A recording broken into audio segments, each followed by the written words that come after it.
Hi hello welcome to my channel. ಯಾರೆಲ್ಲ ಭಾಗ 1ರಿಂದ ಭಾಗ 5 ತನಕ ನೋಡಿಲ್ಲ, ಈ ಕೂಡಲೇ ನೋಡಿ, ತುಂಬ ಇಂಟ್ರೆಸ್ಟಿಂಗ್ ಆಗಿದೆ. ಲವ್ ಸ್ಟೋರಿ ಭಾಗ 6. ಮಮತಾ ಹಾಗೂ ತರುಣ್ ಆ ಇಬ್ಬರು ಪ್ರೇಮಿಗಳನ್ನು ಒಂದು ಮಾಡುವ ಛಲದಿಂದ ಯೋಜನೆಗಳನ್ನು ರೂಪಿಸತೊಡಗಿದರು. ಅಂತೆಯೇ ಮಮತಾಳ ಮೊದಲ ಯೋಜನೆ ಸೂರಜ್ನನ್ನು ಭೇಟಿ ಮಾಡುವುದಾಗಿತ್ತು. ತರುಣ್ ಅವಳ ಮಾತು ಕೇಳಿದೊಡನೆ ಅವಾಕ್ಕಾದ. ಏನಿದು ಮಮತಾ, ಆ ಹುಡುಗ ಯಾರೆಂದೇ ನಮಗೆ ಗೊತ್ತಿಲ್ಲ, ಅದರಲ್ಲಿ ಅವನ ಪರಿಚಯ ಮಾಡಿಕೊಂಡು ವಿಷಯ ತಿಳಿಸಕ್ಕಾಗುತ್ತಾ? ಒಂದು ವೇಳೆ ನಾವು ಜಾನು ಬೇರೊಬ್ಬನನ್ನು ಪ್ರೀತಿಸುತ್ತಿದ್ದಾಳೆ ಎಂದು ಹೇಳಿದರೂ ಅವನು ಅದನ್ನು ಪರಿಗಣಿಸಬೇಕಲ್ವಾ ಎಂದು ಸಾಲು ಸಾಲು ಅನುಮಾನಗಳನ್ನು ಅವಳ ಮುಂದಿರಿಸಿದನು. ಆದರೆ ಮಮತಾ ಬಳಿ ಎಲ್ಲದಕ್ಕೂ ಉತ್ತರವಿತ್ತೆಂಬಂತೆ ಕಂಡಿತು. ತರುಣ್, ಅವನಿಗೆ ನೀನು ಗೊತ್ತಿಲ್ಲದಿರಬಹುದು, ಆದರೆ ನನ್ನ ಮುಖಚಹರೆ ಅಂತೂ ನೆನಪಿರಲೇಬೇಕು. ಯಾಕೆಂದರೆ ಅವನು ನನ್ನನ್ನು ನೋಡಿ 12 ಗಂಟೆಗಳು ಕೂಡ ಕಳೆದಿಲ್ಲ. ಜಾನು ಸ್ನೇಹಿತೆ ಎಂದರೆ ಅವನು ನನ್ನ ನಂಬಲೇಬೇಕು. ಆದರೆ ಅವನ ಬಳಿ ಮನೆಯಲ್ಲಿ ಮಾತಾಡೋಕೆ ಸಾಧ್ಯವಿಲ್ಲ. ಹೇಗಾದರೂ ಮಾಡಿ ಅವನ ಫೋನ್ ನಂಬರ್ ಪಡೆದರೆ ನಮ್ಮ ದಾರಿ ಸುಲಭವಾಗುತ್ತೆ. ಅದಕ್ಕೇನು, ಜಾನುಗೆ ಫೋನ್ ಮಾಡಿ ಕೇಳು ಎಂದು ಅನಾಯಾಸವಾಗಿ ಹೇಳಿದ್ದ ತರುಣ್. ಅದು ಅಷ್ಟು ಸುಲಭವಾಗಿದ್ದರೆ ಜಾನು ಜೊತೆ ಮಾತನಾಡಿ ನಾವೇ ಅವಳನ್ನು ಶ್ರೀರಾಮ್ನೊಂದಿಗೆ ಸೇರಿಸಬಹುದಿತ್ತು. ಆದರೆ ಅವಳು ಎಲ್ಲ ಮುಗಿದೇ ಹೋಯಿತೆಂಬಂತೆ ವರ್ತಿಸುತ್ತಿದ್ದಾಳೆ.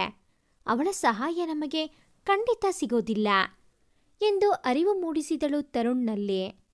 ಮಮತಾ ಮುಂದುವರೆದು, ತರುಣ್, ನಾನೇ ನಾಳೆ ಜಾನು ಮನೆಗೆ ಹೋಗಿ ಹೇಗಾದರೂ ಮಾಡಿ ಸೂರಜ್ನನ್ನು ಭೇಟಿ ಮಾಡಿ ಮಾತನಾಡುತ್ತೀನಿ, ಅಥವಾ ಅವನ ಮೊಬೈಲ್ ನಂಬರ್ನಾದರೂ ಪಡೆಯುತ್ತೇನೆ ಎಂದು ವಿಶ್ವಾಸದ ನುಡಿಗಳನ್ನು ನುಡಿದಳು. ಆದರೂ ಅದೇಕೋ ತರುಣ್ಗೆ ಇದು ಫಲಿಸದ ಯೋಚನೆ ಎನಿಸಿತು. ಆದರೂ ಸಿಗುವ ಎಲ್ಲ ದಾರಿಯನ್ನು ಪ್ರಯತ್ನ ಮಾಡದೆ ವಿಧಿ ಇರಲಿಲ್ಲ. ಯಾಕೆಂದರೆ ನಿಶ್ಚಿತಾರ್ಥಕ್ಕೆ ಕೇವಲ ಇನ್ನೊಂದು ದಿನ ಬಾಕಿ ಇತ್ತು.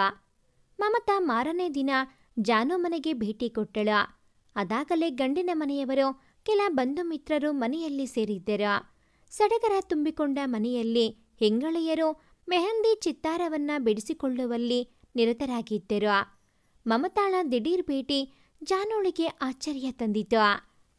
ಶಾಂತಮ್ಮ ಮಮತಾಳನ್ನು ಕಂಡು ಮೆಹಂದಿ ಹಾಕಿಸಿಕೋ ಎಂದು ಬಲವಂತ ಮಾಡಿದರೂ ಮಮತಾ ನಯವಾಗಿ ತಿರಸ್ಕರಿಸಿ ತುಸು ಸಮಯ ಕಳೆದ ಮೇಲೆ ಜಾನೋಳೊಂದಿಗೆ ಅವಳ ಕೋಣೆಗೆ ಹೋದಳು. ಅಷ್ಟರಲ್ಲಾಗಲೇ ಮನೆಯಲ್ಲಿ ಒಂದು ಸುತ್ತು ಸೂರಜ್ನನ್ನು ಹುಡುಕಿದಳು. ಎಲ್ಲೂ ಕಾಣಸಿಗದಿದ್ದವನ ಬಗ್ಗೆ ಜಾನು ತಮ್ಮನಲ್ಲಿ ವಿಚಾರಿಸಿದಾಗ ಸೂರಜ್ ಯಾವುದೋ ಕೆಲಸದ ಮೇಲೆ ಹೊರಗೆ ಹೋಗಿರುವುದು ತಿಳಿಯಿತು ಮಮತಾಳಿಗೆ. ಜಾನು ರೂಮಿಗೆ ಬಂದವಳೆ, ನೀನೇನೇ ಇಲ್ಲಿ ಎಂದು ಆಶ್ಚರ್ಯಚಕಿತಳಾಗಿ ಕೇಳಿದಳು. ವಿಧಿಯಿಲ್ಲದೆ ಅವರ ಯೋಜನೆಯನ್ನು ಹೇಳಿ ಸೂರಜ್ ನಂಬರ್ ಕೇಳಿದಳು. ವಿಪರ್ಯಾಸವೆಂಬಂತೆ ಅವಳ ರೂಮ್ ಬಾಗಿಲಿನ ಬಳಿ ಬಂದಿದ್ದ ಜಾನು ಅಮ್ಮ ಶಾಂತಮ್ಮ ಈ ವಿಷಯವನ್ನು ಕೇಳಿಸಿಕೊಂಡು ರೂಮಿನೊಳಗೆ ಬಂದರು. ಶಾಂತಮ್ಮರನ್ನು ಕಂಡ ಮಮತಾ ಹಾಗೂ ಜಾನು ಒಬ್ಬರ ಮುಖ ಒಬ್ಬರು ನೋಡಿಕೊಂಡು ತುಸು ಗಾಬರಿಯಾದರು.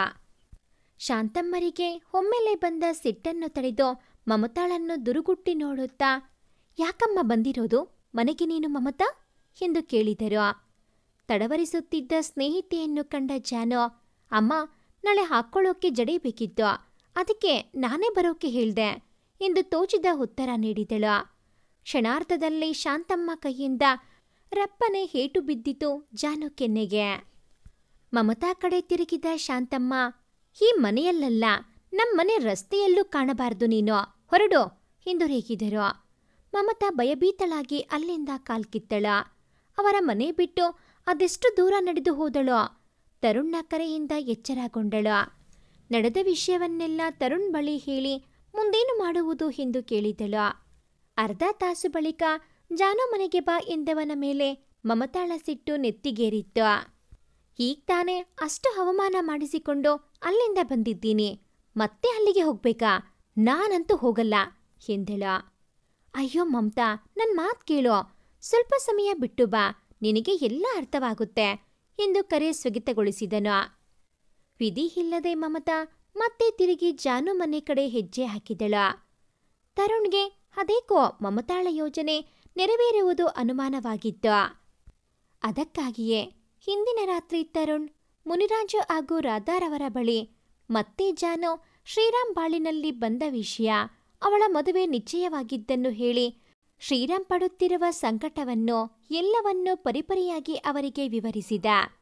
ಮೌನವಾಗಿಯೇ ಕುಳಿತಿದ್ದ ಮುನಿರಾಜುರನ್ನು ಕಂಡ ರಾಧಾ ಅವರ ಕೈ ಹಿಡಿದು, ನನಗೆ ನನ್ನ ಮಗ ಬೇಕು, ಅದೇನ್ ಮಾಡ್ತಿರೋ ನನಗೆ ಗೊತ್ತಿಲ್ಲ ಎಂದು ಕಣ್ಣೀರಿಟ್ಟುಕೊಂಡು ರೂಮಿನಿಂದ ಹೊರಗೆ ಹೋದರು. ಹಾಗಾಗಿಯೇ ಅಂದು ಮುನಿರಾಜು, ರಾಧಾ ಹಾಗೂ ತರುಣ್ ಜಾನು ಮನೆಗೆ ಬಂದಿದ್ದರು. ಅದೇ ಕಾರಣಕ್ಕೆ ಮಮತಾಳಿಗೆ ವಾಪಸ್ ಬರಲು ಹೇಳಿದ್ದನು ತರುಣ್ ನಾನೋಗಿ ಜಾನು ತಂದೆಯನ್ನು ಕರೆದುಕೊಂಡು ಬರುತ್ತೇನೆ ಎನ್ನುತ್ತಾ ಮುಂದೆ ಹೋದನು. ಆದರೆ ಅವನನ್ನ ತಡೆದ ಮುನಿರಾಜು, ಬೇಡ ತರುಣ್, ನಾನೇ ಹೋಗ್ತೀನಿ ಎಂದು ಹೊರಟವರನ್ನ ಹಿಂಬಾಲಿಸಿದರು ರಾಧಾ ಹಾಗೂ ತರುಣ್. ಜಾನು ತಂದೆ ರಾಜಾರಾಮ್ನನ್ನು ಹೊರಗೆ ಕರೆದಾಗ ಅವರೊಡನೆ ಸೂರಜ್ ತಂದೆಯೂ ಹಿಂಬಾಲಿಸಿದರು. ಇವರನ್ನ ಕಂಡ ಜಾನುಗೆ ಜಂಗಾಬಲವೇ ಉಡುಗಿ ಹೋದಂತಾಯಿತು. ಅಯ್ಯೋ, ಇವರೇಕೆ ಬಂದರು? ನಾನೇನೋ ಮಾಡಿದ್ದರೆ ಇವರು ಮತ್ತಿನ್ನೇನೋ ಮಾಡೋಕೆ ಬಂದಿದ್ದಾರೆ ಎಂದು ಯೋಚಿಸಿ ಆತುರವಾಗಿ ಸೂರಜ್ಗೆ ಫೋನ್ ಮಾಡಲು ಹೋದಳು. ಮುನಿರಾಜು ಅವರ ಪರಿಚಯ ಮಾಡಿಕೊಂಡು ಶ್ರೀರಾಮ್ ಹಾಗೂ ಜಾನು ಕಥೆಯನ್ನು ಹೇಳಿ ಈ ಮದುವೆಗೆ ಒಪ್ಪಿಕೊಳ್ಳುವಂತೆ ಕೇಳಿದರು. ಈ ಎಲ್ಲ ಸಂಗತಿಗಳು ಅವರಿಗೆ ಮೊದಲೇ ತಿಳಿದಿದ್ದು. ನಮಗೆ ನಿಮ್ಮಂಥ ಶ್ರೀಮಂತರ ಸಹವಾಸ ಬೇಡವೇ ಬೇಡ, ದಯವಿಟ್ಟು ನಡೆಯುವ ಶುಭ ಕಾರ್ಯ ನಿಲ್ಲಿಸಬೇಡಿ ಎಂದು ಕೇಳಿಕೊಂಡರು. ತರುಣ್ ಹಾಗೂ ರಾಧಾ ಕೂಡ ಧ್ವನಿ ಜೋಡಿಸಿ ಒಪ್ಪಿಗೆ ನೀಡಲು ಒತ್ತಾಯಿಸಿದರು. ಅಷ್ಟರಲ್ಲಾಗಲೇ ಮಮತಾ ಬಂದಿದ್ದು. ಅವಳು ಕೂಡ, ಅಂಕಲ್, ಜಾನುಗೆ ಕೂಡ ಈ ಮದುವೆ ಇಷ್ಟವಿಲ್ಲ ಎಂದು ಹೇಳುತ್ತಿದ್ದಳು. ಅಷ್ಟರಲ್ಲಿ ಅಲ್ಲಿಗೆ ಬಂದ ಸೂರಜ್, ಯಾರಿವರೆಲ್ಲ ಎಂದು ಕೇಳಿದನು.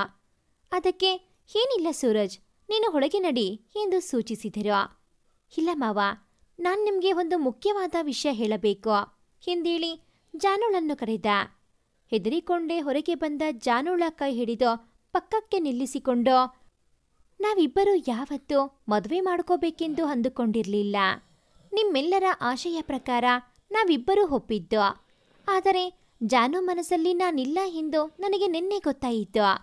ಪ್ರೀತಿ ಅಷ್ಟು ಸುಲಭವಾಗಿ ಮರೆಯೋಕ್ಕಾಗಲ್ಲ ಮಾವ. ಅದೇ ಪ್ರೀತಿಗೋಸ್ಕರ ನಿನ್ನೆ ಜಾನು ನನ್ನ ಬಳಿ ಎಲ್ಲ ಹೇಳ್ಕೊಂಡಳು.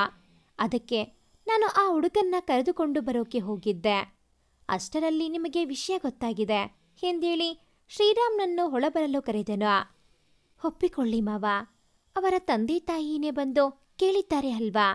ಅಷ್ಟಕ್ಕೂ ಅವರಿಬ್ಬರು 6-7 ವರ್ಷದಿಂದ ಪ್ರೀತಿ ಮಾಡ್ತಿದ್ದಾರೆ.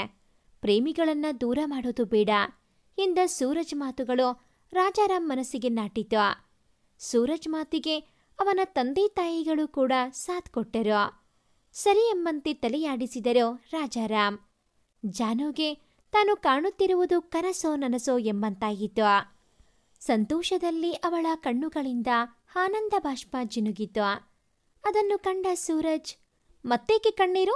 ನಿಮ್ ಹುಡುಗ ನಿನಗೆ ಸಿಕ್ಕದ್ನಲ್ಲ ಎಂದು ಅವಳನ್ನು ಎಳೆದು ಶ್ರೀರಾಮ್ ಪಕ್ಕದಲ್ಲಿ ನಿಲ್ಲಿಸಿದ. ಶ್ರೀರಾಮ್ಗೆ ಮಾತೇ ಹೊರಡಲಿಲ್ಲ. ಸೂರಜ್ನನ್ನು ಧನ್ಯತಾ ಭಾವದಿಂದ ಕಂಡು ಸೂರಜ್ನನ್ನು ತಬ್ಬಿ ಅವನಿಗೆ ಧನ್ಯವಾದ ಅರ್ಪಿಸಿದನು. ಮುನಿರಾಜು, ಆದಷ್ಟು ಬೇಗ ಒಂದು ಒಳ್ಳೆ ಮುಹೂರ್ತ ನೋಡಿ ನಿಶ್ಚಿತಾರ್ಥ ಮಾಡಿಬಿಡೋಣ ಎಂದರು. ಅದಕ್ಕೆ ತರುಣ್, ಆದಷ್ಟು ಬೇಗ ಅಲ್ಲ, ಎಲ್ಲ ಸಿದ್ಧತೆಯಾಗಿದೆ, ನಾಳೆನೇ ನಿಶ್ಚಿತಾರ್ಥ ಮಾಡಿಬಿಡೋಣ. ಮತ್ತೆ ಸಮಯ ಸಿಕ್ಕರೆ ಇಬ್ಬರೂ ಪುನಃ ಜಗಳ ಮಾಡಿಕೊಳ್ಳುತ್ತಾರೆ ಎಂದಾಗ ಎಲ್ಲರೂ ನಗೆಗಡಲಲ್ಲಿ ತೇಲಿದರು. ಶ್ರೀರಾಮ್ ಮಾತ್ರ ಮೆಲ್ಲನೆ ಯಾರಿಗೂ ಕಾಣದಾಗೆ ಜಾನು ಕೈ ಹಿಡಿದನು. ವಾರೆಗಣ್ಣಲ್ಲಿ ಅವನನ್ನ ಕಂಡ ಜಾನು ನಿಂತಲ್ಲೇ ನೀರಾದಳು. ಮತ್ತೇನ್ ತರುಣ್, ಶ್ರೀರಾಮ್ ಮದುವೆ ಅಂತೂ ಆಗುತ್ತೆ, ನೀನು ಬೇಗ ಮನೆಯಲ್ಲಿ ಒಪ್ಪಿಸಿ ಜೋಡಿ ಆಗ್ಬಿಡು ಎಂದರು ಮುನಿರಾಜು ಮಮತಾಳನ್ನು ಕಂಡು. ತರುಣ್ ಹಾಗೂ ಮಮತಾ ನಾಚಿಕೆಯಿಂದ ತಲೆ ತಗ್ಗಿಸಿ ಹಲ್ಲು ಕಿರಿದರು. ಎಲ್ಲರೂ ಸಂತಸದಲ್ಲಿ ತೇಲುತ್ತಿದ್ದರೆ ಅಲ್ಲಿ ಒಂದು ಜೀವ ನೋವಿನಲ್ಲಿದ್ದದ್ದು ಯಾರಿಗೂ ಕಾಣಲಿಲ್ಲ. ಮೊದಮೊದಲು ಜಾನುಳೆಂದರೆ ಇಷ್ಟವಿರಲಿಲ್ಲ ನಿಜ. ಆದರೆ ಅವನಿಗೇ ತಿಳಿಯದೆ ಜಾನುಳ ಪ್ರೀತಿಯಲ್ಲಿ ಬಿದ್ದಿದ್ದನು ಸೂರಜ್. ಆದರೆ ಅವಳ ಮನಸ್ಸಲ್ಲಿದ್ದ ಶ್ರೀರಾಮ್ ಬಗ್ಗೆ ತಿಳಿದು ಅವಳ ಸಂತೋಷಕ್ಕಾಗಿ ಅವರಿಬ್ಬರನ್ನೂ ಒಂದುಗೂಡಿಸಿದ. ಇದಕ್ಕೆ ಅಲ್ಲವೇ ಹೇಳೋದು ಪ್ರೀತಿ ಮಾಯೆ ಎಂದು. ಒಬ್ಬರ ನಲಿವಿಗೆ ಕಾರಣವಾದ ಪ್ರೀತಿ ಮತ್ತೊಬ್ಬರ ನೋವಿಗೂ ಕಾರಣವಾಗುತ್ತದೆ.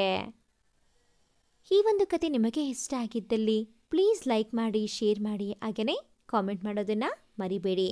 ಹಾಗೂ ಇನ್ನು ಯಾರೆಲ್ಲ ಈ ಚಾನಲ್ನ ಸಬ್ಸ್ಕ್ರೈಬ್ ಆಗಿಲ್ಲ, ದಯವಿಟ್ಟು ಈ ಕೂಡಲೇ ಸಬ್ಸ್ಕ್ರೈಬ್ ಆಗಿ. Thank thanks for watching this video.